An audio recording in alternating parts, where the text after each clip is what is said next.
Man taken to hospital after a crash. NASA back up and running in America. Hi, I'm Chelsea Birdsall.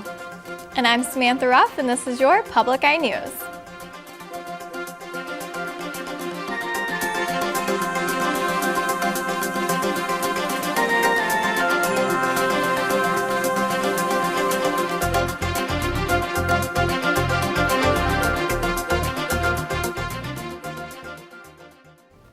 Marquette teachers are adjusting to the new contract they were given. The new contract is in place for 3 years, beginning with the 2013-2014 school year, meaning the expiration year is 2015. During the negotiation for the contract, step increases were stressed. Step increases are pay raises based on years of experience. Last year, teachers lost the step increase, but they did end up receiving their step as well as a 1% increase in pay on top. On the last year of the contract, teachers will get a 0.75% increase with a possibility for more if the state's education funding doesn't decrease. Last night, police responded to a crash near the intersection of US 41 and McClellan Avenue near Econo Foods. Around 10:30 p.m., two vehicles collided almost head-on. A 20-year-old man from Manistee who was driving a red pickup truck was headed east on 41 and ran a red light. The truck hit a black SUV, which was being driven by a 40-year-old man from Gwinn. The man from Gwinn was taken to Marquette General Hospital after he stated he had an injury. The Manistee man was cited for running a red light. It is said that alcohol was not a factor in the crash, which is still under investigation. A runaway girl from Bessemer, Michigan was found after being reported missing yesterday evening. 16-year-old Jordan Maganek was found with her 19-year-old boyfriend, Matthew Reeder, this morning at Ironwood Township Hotel by deputies in Gogebic County. Charges against Matthew Reeder are pending while the investigation continues.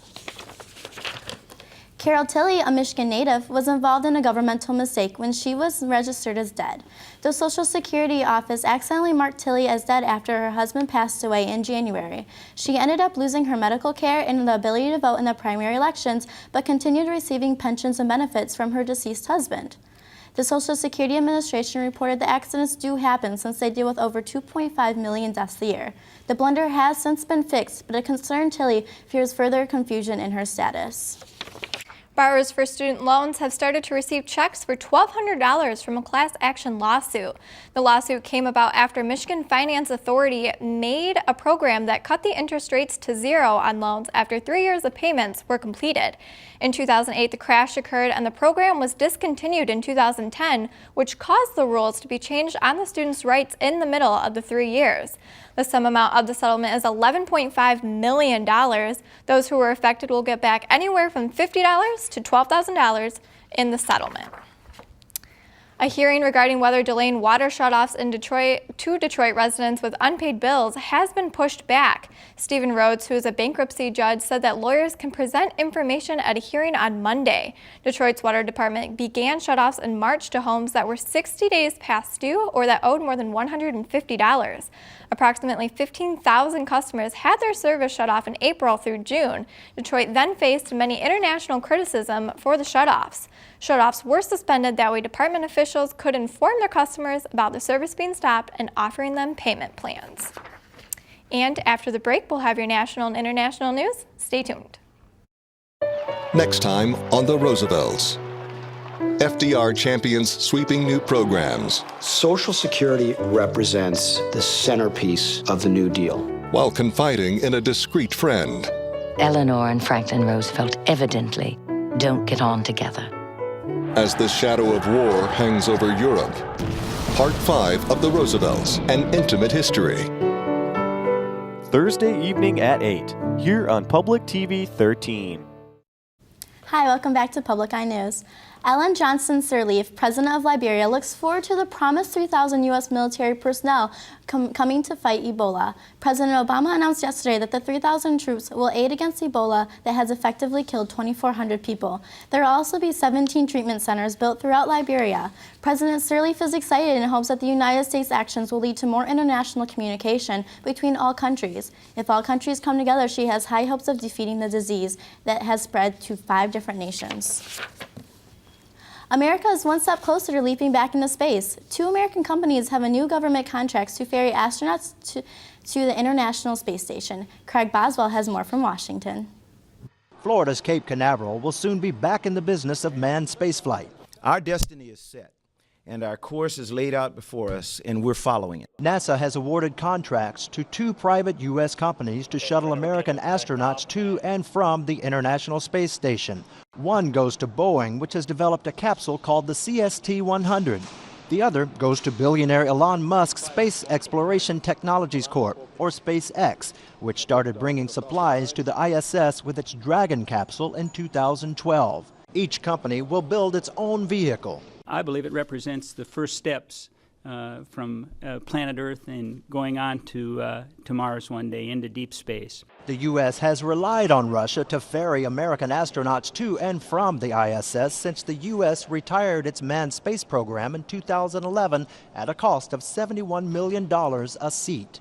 NASA says it also plans to eventually send civilians into space too. The partnerships with Boeing and SpaceX promise to give more people in America and around the world the opportunity to experience the wonder and exhilaration of spaceflight. The new spaceships will also serve as space lifeboats in cases of emergency. Flights from the Kennedy Space Center are expected to begin in 2017. Craig Boswell, CBS News. 4 people in Finland have been charged with financing terrorism for collecting money for an al-Qaeda-linked militant group based out of Somalia. This has been the first time terror charges have been filed in Finland. The identified defendants collected thousands of euros to fund terrorist activities. One of the defendants was additionally charged with recruiting people. Defendants have rejected the charges, but if convicted, could look at up to 8 years in prison. The White House is pushing ahead with its plan to go on the offensive against the Sunni militant group known as ISIS. President Obama is receiving a briefing from military commanders on their recommendations for airstrikes while Congress votes on a plan to battle ISIS on the ground. Craig Boswell has the details from Washington. President Obama is at MacDill Air Force Base in Florida, where military commanders are presenting their plan to carry out airstrikes on ISIS targets in Syria. Despite the president's insistence there will be no U.S. boots on the ground, his top military officer conceded to Congress it is a possibility in Iraq if the current strategy to defeat ISIS fails. The militant group has released a new video taunting President Obama about his pledge. For help fighting ISIS on the ground, the Obama administration wants to turn to moderate Syrian rebels. The House is voting today on whether to authorize the president to arm and train those rebels. There are only bad choices left in Syria and Iraq. Some in Congress are reluctant to support the plan, concerned the rebels will flip sides. Some will cooperate with ISIS and in fact contribute to the additional killings of Syrian Christians and religious minorities. Are we prepared as a body to accept those collateral casualties of terror? In a new CBS News New York Times poll, 57% of those surveyed said President Obama isn't being tough enough on ISIS. Craig Boswell, CBS News, Capitol Hill. According to Polish physicians, composer Frédéric Chopin's heart has been examined and shows signs of tuberculosis and potentially other lung-related diseases. Their findings verify Chopin's death certificate that states his death in Paris at 1849 at age 39 of TB holds true. Though he is buried in Paris, his heart is being kept in a crystal jar at the Relic in Church, located in Warsaw. Michael Witt, a forensic and genetic specialist, reported enlargement of the heart in its TB nodules. Another expert in the field proposed that the color of the liquid that preserved his heart could be cognac, an extremely strong alcohol from 1849. Billy Jones outdid most people on her 90th birthday by flying a 4-seat Cessna. Though she sat on a pillow to see out the windshield, she and Kurt Schneider, her flight instructor, set off on a 30-minute flight. Jones challenges herself with every milestone to do something incredible. For her 80th birthday, she went skydiving, followed by flying a glider for her 85th. On top of that, Jones has also been to the Galapagos Islands to snorkel with seals and has gone to Africa on a safari expedition. 9-year-old Billy Jones is also excited that she still takes the stairs to her 3rd-floor apartment. After the break, we'll be right with you with weather and sports.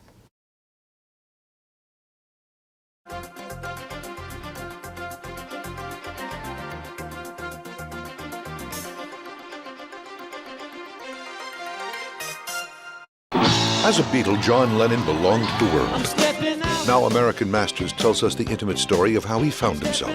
Being John Lennon. John would often say, I should have been born in New York City.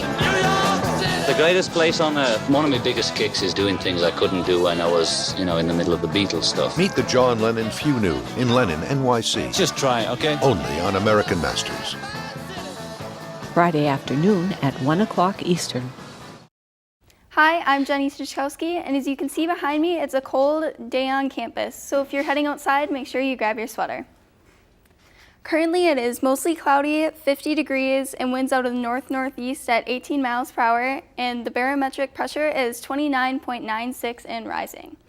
Tonight, it's going to be partly cloudy with a low of 38 and winds out of the north-northeast at 12 miles per hour.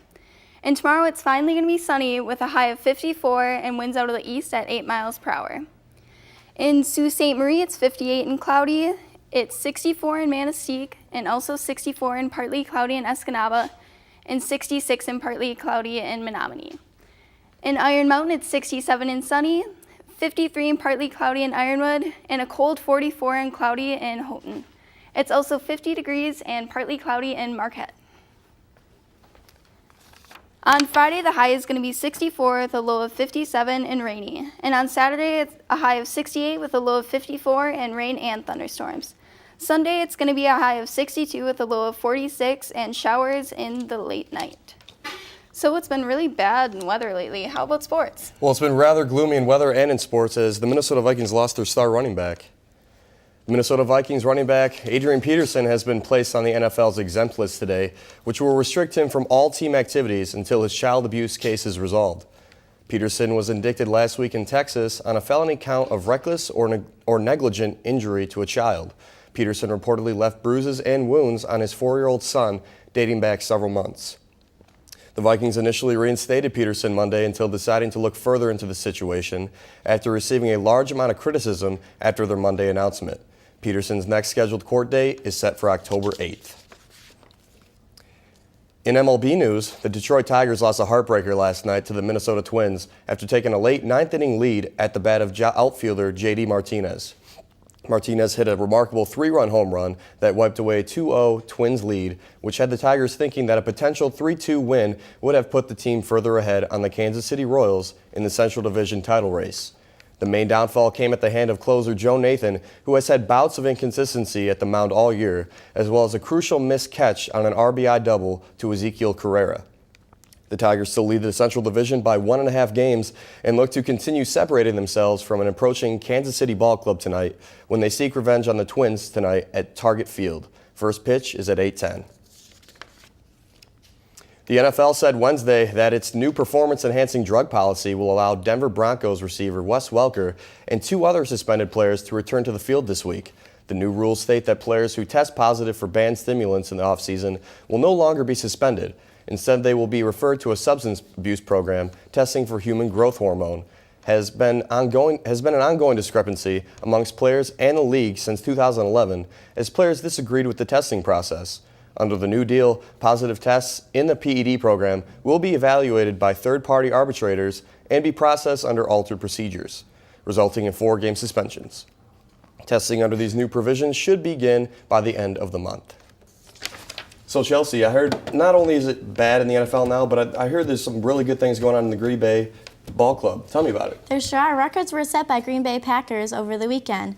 The team held their annual charity event, Coats for Kids, and collected 600 coats and $18,000 in cash. The Packers also defeated the New York Jets Sunday, adding to their good news for the weekend. I mean, I have to agree. The Packers are doing some wonderful things over there in Wisconsin. Kind of glad I'm a supporter this last couple weeks. And hopefully things will keep turning up for them this week as they take on the Detroit Lions. Yes, that's a good point. Well, that's all we have for today. Thank you so much for tuning in. We'll see you next week.